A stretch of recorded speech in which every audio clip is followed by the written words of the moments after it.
right, welcome back to another episode of Focus on EDU. I'm your host, Doug Konopelko from CDW, and I'm really excited to have our guest here today. We actually did an episode probably almost 2 years ago, but Vriti Saraf, I'm going to bring you in and you can do a little intro. Tell us about your journey in education. Hi, thank you for having me. I'm Vriti. I am the CEO of Ed3 DAO. We're a nonprofit that helps educators learn about emerging technologies. And our focus specifically right now is on AI and Web3. And the journey has been tumultuous and exciting and energetic. It's been everything that a startup founder's journey can be.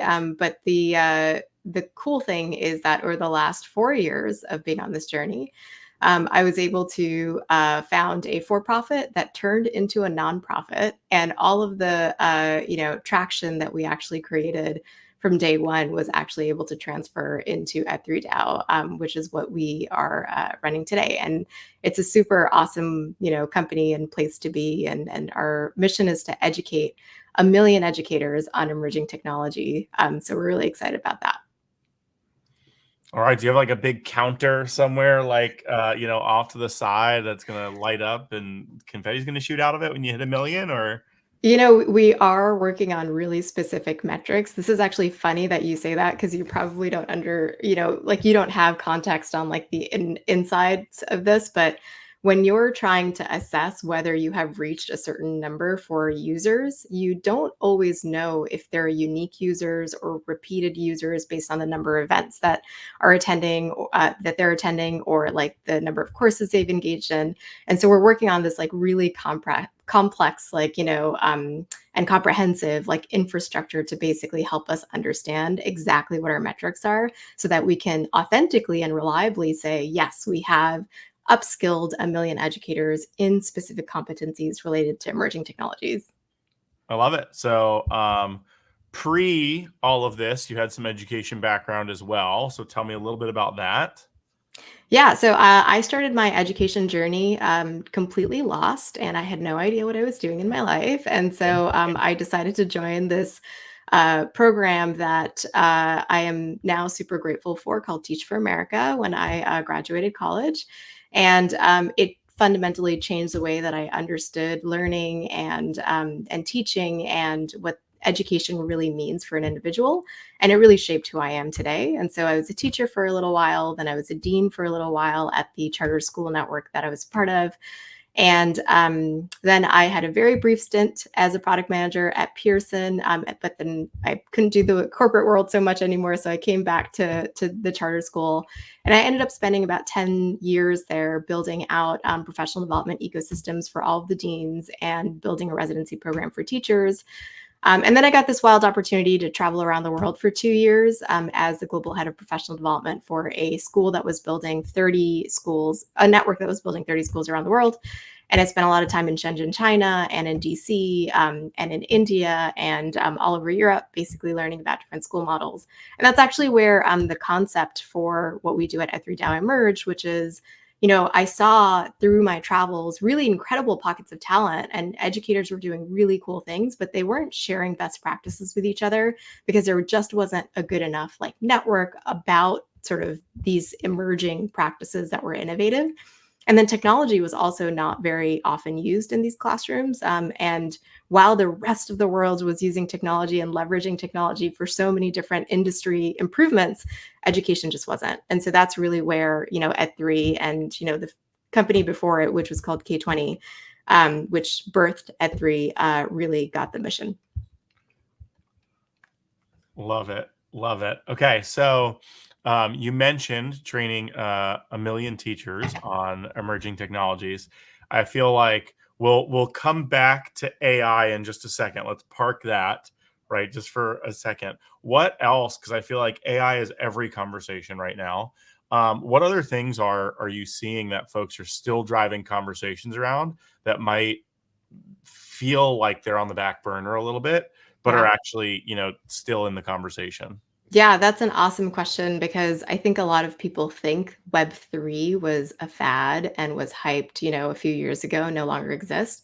But right now, the most money that is going into any emerging technology right now is Web3 in terms of investments. AI is definitely up there too, but like Web3 is like very, very up there in terms of like how investors, VCs are spending their money, how schools are investing in infrastructure, things like that. And that includes things like AR, VR. So there's a lot of VR technology that's starting to pop up in different schools, whether it's desktop based or sort of those goggle based. There's AR technology that's popping up, so things that you can look at through your phone or through your tablet and be able to interact with in real time. And then there's also blockchain technology that's also popping up. And the premise of that is really around decentralization and democratization of your data. And so, how do you get students and anybody who's in the education system to really own the learning credentials and the data that they have? And so, something called learner employment records are becoming extremely popular right now, and they're becoming more accessible because there's better technology available that's allowing educators, school districts, public, private, all that, to really institute these. They call them credentialing wallets, so that students can own their own data. And the cool thing about that is that it's this sort of like awesome domino effect. So it's like you implement learner employment records, and you start sort of like really you start valuing the idea that students should be owning their own assets and their own data. And all of a sudden, students then can actually stack their credentials across many institutions, not just the institution they're a part of, but maybe an after school program or a course that they're taking at a local university or a community college or whatever it is. So all of a sudden, it's like your learning becomes more democratized as well. So there's this like incredible movement happening right now where people are really looking at emerging technology to empower students and make learning super student central. Love it. Love it. Oh, I could go. We could talk about that all day. We're gonna go Yeah. back to AI because I feel like we got to. But so what does the conversation look like right now for you for Ed3 DAO and AI? What are you training teachers on, talking to leaders about? What do those conversations look like at this point in time? Yeah, we have a lot of pet peeves and strong opinions at 3DAO about Perfect. AI. I was just at a Google for AI event yesterday, and I got to say, I was raising my hand a lot, asking a lot of questions about the utility of AI in our classrooms. And the thing that we are really trying to strive for with our free learning events, with our courses, all that, we really want educators, and this is including teachers, superintendents, principals, so educators at all, to understand that AI is so much more powerful than replacing your administrative tasks or lesson planning. And what I think we're falling into a little bit of a trap of with educators is that educators, because they don't have a lot of time, because they're so stressed out, because they're so overburdened, they're replacing, what AI can do really well, but they're not actually understanding what the real purpose and utility of AI could be for their own cognitive development, right? So, I actually just recently wrote a newsletter about this. Educators today, teachers today, are one of the most burnt out industries, the top most burnt out industry across any other industry in the United States. Less than 50%, so 49% of educators would actually recommend teaching to a young professional, right? Which means that like it's kind of a revolution out there, right? Like educators are actually putting their stake in the ground and saying, like, we can't do this. This is not tenable anymore. And so, what's happening with that is, because they have so much on their plate, they're trying to figure out, how do I lessen my burden? And all these like AI apps are coming in and be like, teachers, we can do your lesson planning for you, we can do your grading for you, we can blah blah, blah, right? And although that seems really attractive at first, and I think it's actually a pretty okay place to start, the place that we're not yet getting to that we need to get to is understanding that the teacher is still the expert in this equation, right? And that if you're relying too heavily on these AI tools, you're actually allowing these AI tools to make these decisions for you that teachers should be making because they know the student, they know the pedagogy, they know the school, they know the context, but AI doesn't know that. And so there's this bigger conversation here, right, where we're using these tools, these AI tools, not to enhance the profession, but to maintain the status quo, right? And based on the data that we have over the last 20 years, the status quo doesn't work by its own measures in education, right? And so why are we trying to maintain it? So there's this like, very layered, complex conversation here. But basically at 3DAO, the way that we see it is we want educators to use artificial intelligence and other technologies in their classroom to make their life easier, but we want them to do it in a way that actually enhances their profession, enhances their role, enhances their learning experiences with their students, and really gets them to think deeply about self-growth and AI as a cognitive thought partner. So that's really where we're focusing. Yeah, I think, just from my own experience with these generative AI tools, especially, right? You hit that point where you go, okay, it could write this paragraph for me, but it's not going to sound like me. So now I need to take that extra step and say, I'm willing to train it on, I'm going to feed 50 of my writing samples here and say, this is how I write. Everything that should be written like hereafter should sound something like this. And even including then, and this is my background, right? These are the things that are important to me. And you get to the point where you say, okay, I can just take this one thing off my plate and say, I don't want to write another LinkedIn post, but I do want them to still sound like they're me. And I want to actually, lean into how does this change my work? What does that free me up to do? Right? How does that help change, like, even this, right? What we're doing now, right? How does it help change that creative process in a way that I don't, have to think about steps 2, 3, and 4? But to your point, I think too, right now, all of that for the most part lives in a bubble, right? So I can go to that tool and say, this is what I need, and it will generate that. But I still also have to orchestrate everything. I think that in addition to, we need to focus on what are the real differences we can make, other than just writing fun poems with our name in it for someone's birthday, things like that. Sounds like Or something you've done recently, Doug. yeah, or create a weird picture of yourself in the Dino Park Tycoon universe. But I think like things like that um, are a lot of people's entry points. And then once you start to get, I was just working with somebody from Microsoft. We are talking about like a lot of folks are still in that 101 conversation, right? They're getting in there, they're figuring out even what the tools are, right? What they're called, and doing those the first layer. And I think it's going to be super powerful once we get to 201, 301, 401, and some graduate level AI work streams.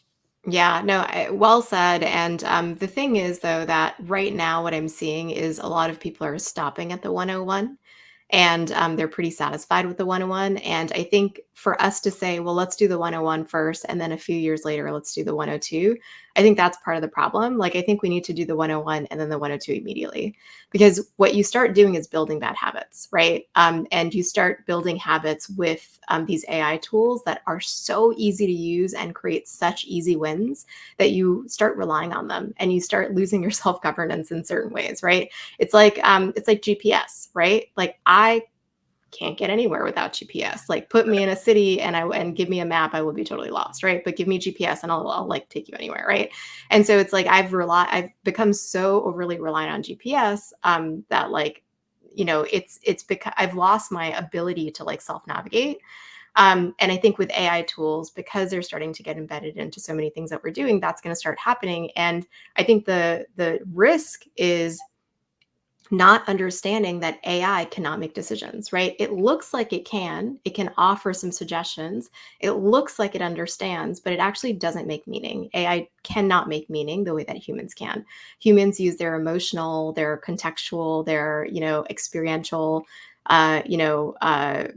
abilities and experiences to make decisions about things that they're experiencing that are very contextualized to them, whereas AI is doing this sort of like generic data search and algorithm and pattern matching to basically like help you, advise you on decisions.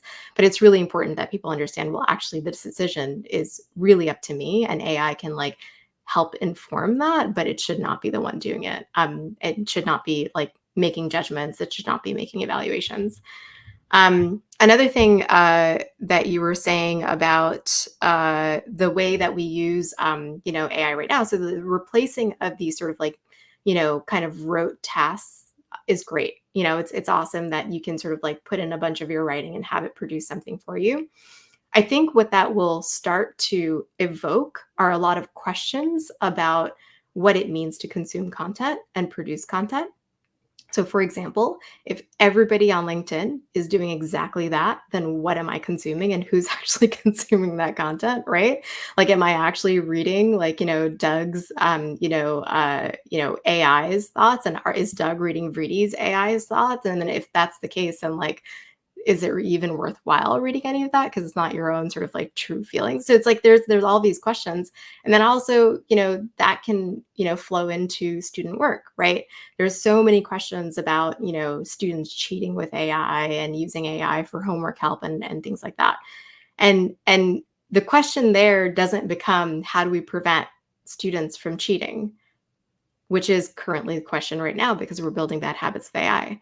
The question should be, what should the assignment be if the AI tool is available, right? Like how does that change the way that we have to create assignments and create teaching opportunities and experiences so that students can use these tools, because everybody in the world, everybody else is, why shouldn't students be able to, but in a way that's actually conducive to their learning experience, and not detrimental or punitive to their learning experience. So, what are some examples you've seen of things that, like, someone says, "Oh, we're doing X, Y, and Z right now at our district, at our school, whatever it is," that you kind of give you pause and you go, "Oh, that's like super interesting," right? Like, because I think you do hear a lot of the 101, right? So, what are some of those elevated experiences that people are creating that give you pause? So, one of my friends is actually a debate teacher in at Bronx Science in New York, and one of the things he realized very early on is that AI can be a really good tool for evaluating, debate content and sort of like producing debate content. And so the other day we were talking about how ChatGPT now has this sort of like very like flow, like a very good flow of a voice. So it kind of sounds like somebody's talking to you, like the narrative piece of it. And immediately he was like, oh my God, I'm going to have my students basically coach themselves by debating with the chat GPT, right? And so he didn't immediately say, well, now, some students are going to have this unfair advantage because they're going to be able to like have the ChatGPT create the debate points for them and basically memorize those, right? That's not where his head was going. His head was going with, well, how do we use this as a self-coaching tool, and how do I get my students to get the most out of it? And so he basically just immediately started like writing up his next sort of day's lesson plan. It was like, well, I'm going to get my students to, work with this, get them to have many different perspectives, ChatGPT have many different perspectives as they're sort of like creating their debate, and then actually like go back and forth and have that debate with them so that they can strengthen their ability to debate when it comes to their real life debate. So it's like things like that that are really helping students and teachers improve their own cognitive abilities by interacting with I think is really one of the sort of like magical pieces of it. Yeah, yeah, for sure, and I love the idea of bouncing things back and forth. I feel like is super powerful, because one of the things that uh, I've seen people as they move out of that initial stage is start to say, they throw in what they're thinking about, and they go like, not just like what should my next step be, but like what other questions do you need, right? To the generative AI to say, like, what other questions do you need to provide the best Sure. XYZ, to provide the best next three steps in the plan? And I think that that's when it becomes more of a back and forth rather than a search engine model of I need this, great, now I have it. Becomes really powerful. Yeah, absolutely. And I think you can also apply that to things like creating experiential activities for educators that maybe you haven't thought of because you're not fully aware of everything that's going on in the city, and you want to sort of like get your students access to different events that are happening by way of internet search, and then also like creative sort of create producing of those activities. Another thing that I've actually seen that has been very impressive is the ability to create personalized texts and personalized materials for different students. So, for example, I've seen teachers take a story like Three Little Pigs and basically change it so that the ending is slightly different, because it basically helps students imagine what could be if something in one thing in the story changed, or creating a feminist version of the Three Little Pigs, or like whatever it is, but like really like manipulating the resources that you have at hand and allowing AI to like level them up and enhance them, and then using that as a way to change it. Now, if you had AI create a lesson plan about the Three Little Pigs, it would just give you whatever is available on the internet, right? Because it doesn't make those sort of like innovative cognitive leaps that humans do. But because a human is saying, well, actually, I want to teach Three Little Pigs in the context of like India, what would that look like, right? That's where I think AI can get really creative, which is like taking the human input and the human needs and the human demands, and then sort of like riffing off of that, instead of saying, well, here, just create my entire unit plan for me. Right. Right. I wonder how many times we would have to say Three Little Pigs for it to like when I throw the transcript into a generative AI tool and say summarize this episode, that it makes it in. That'd be an interesting test as well. All right. So before we go, parting AI in education thoughts from you. Um, I'll say two things that we're working on furiously. Number one is everything that you do in technology needs to have a purpose. And if you're not using purposeful reasons to engage with technology, and you're just using it because it's really good at it, like AI is really good at a lot of things. And so if you're optimizing for what AI is good at, but not what you actually need, it's not going to lead you down the right road. And you're also not going to get, you're not going to be able to actually enhance your profession. The other thing that we've been working really hard on, and we won't have time to talk about this today, but one of the things that I'm really trying to get people to like think about and really internalize is that in order for a student to be happy, agentic, and critical thinking, a teacher needs to be happy, agentic, and critical thinking. And we really need to align the way that we are helping students with the way that we're helping teachers. And right now, that misalignment is causing massive exodus of education professionals from education. It's causing fewer people to enter the profession. It's causing teachers to burn out. It's not a good place for us to be, and it's causing lower quality of education. And so the thing that we're working on is similar to the portrait of a graduate. We're working on something called the portrait of a teacher, so that we can really backwards map what are the competencies that we want our ideal teachers across public and private schools to have. And then how do we create professional development opportunities so that we can set them up for success, and environments in our school systems that really help them thrive and be happy, right? Like we often diminish the value of being satisfied and fulfilled in your job for teaching, because teaching is like it's a profession of the heart, and you have to work so hard at it. But like teachers need to be just as happy and have it be just as sustainable for them than as we want students to feel in the classroom. And so that's a big concept that we're working on at Ed3DAO, and we'll talk more about it at ISTE in a couple of weeks, and a bunch of other conferences coming up this year. Sounds good. Well, thank you for coming on again, and sharing your stories, your ideas, and your work with us. Thanks for having me. Thanks for joining us today. Don't forget to like and subscribe so that you can be notified whenever we post new content. Looking forward to seeing you next time.